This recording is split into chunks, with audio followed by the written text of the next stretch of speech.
Think of an aspect of your life that dictates the limits of your freedom. Government and law enforcement, insurance and pharmaceutical companies, taxes, building permits, driver's licenses, and more. There are hundreds if not thousands of stipulations, regulations, and boundaries on our freedom.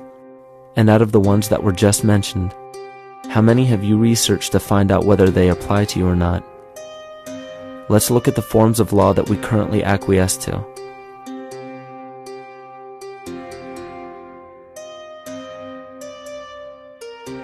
A common misconception among people is that any rule or regulation that governs them falls under one category: law. But there are many other forms of law that people abide by without realizing that they simply do not apply to them.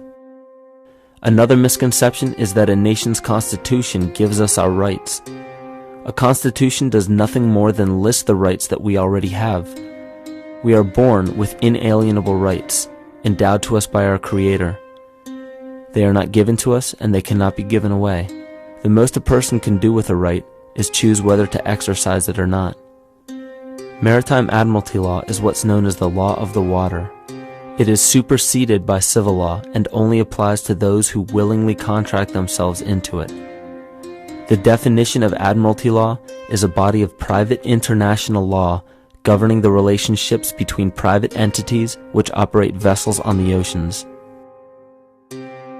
Let's look at how and why a form of law that is fashioned to govern corporations, businesses, and vessels has imposed its rule over natural human beings. This is all done through a form of word magic. A simple perversion of language has made it possible to convince people around the world that these alternative laws apply to them. One of the predominant beliefs in modern culture is that licenses, permits, registrations, and other forms of documentation are required to operate motor vehicles, use public roads, build structures and establishments, engage in free enterprise, and much more. Sadly, these beliefs are based on little to no investigation whatsoever, and are false. This belief structure is perpetuated by maritime admiralty law. This form of law was originally created to govern ships docking in foreign nations for the import or export of products and resources. It deals with banking and merchant affairs, not civil affairs. When a product is taken off of a ship and brought into a foreign land, that nation takes custody of the resource and accounts for it with a certificate. That certificate marks the birth date of that product in the custody of the respective nation. Think of why it is supposedly required to have a certificate of live birth in the first place. The Barron's Dictionary of Banking Terms defines a certificate as a paper establishing an ownership claim. So right there, we notice that everyone with a birth certificate is defined as being owned. People are used as collateral with other nations because the U.S. is bankrupt. The United States declared bankruptcy on March 9th of 1933. At this point, the U.S. began taking out loans from a private, non-government affiliated corporation called the Federal Reserve. With no money to pay back the loans, the United States began using the citizens as collateral. All birth and marriage certificates are literally warehouse receipts. Just look at the similarities of warehouse receipts and birth certificates. Both document the date of issue, a serial number, registration number or receipt number, a description of the product, and an authorized informant to notify the appropriate government agency. With all of this information being readily available, the majority of people are unaware of their involvement with maritime admiralty law. This is possible through the manipulation of language. This admiralty law changed the meaning of the word person from a natural living person to a corporation. Driver's licenses, vehicle registrations, auto insurance forms, building permits, gun permits, work permits, tax filing documents, birth and death certificates, traffic citations, and many other forms of documentation that were once believed to be absolutely necessary only applied to persons or corporations. Upon signing such a legal document, You are indirectly waiving your rights under the Constitution and lowering your status to that of a corporation that is created with the same exact name as you. The only way to reconcile your true name from the name of the corporation is to take notice that the corporation has its name in all capital letters. This is known as capitis diminutia maxima. You may take notice that your driver's license, birth certificate, social security card, insurance cards, and more use all capital letters to legally represent the corporation with your name, not you. The corporation is known as an artificial person, whereas you, the human being, are known as a natural person.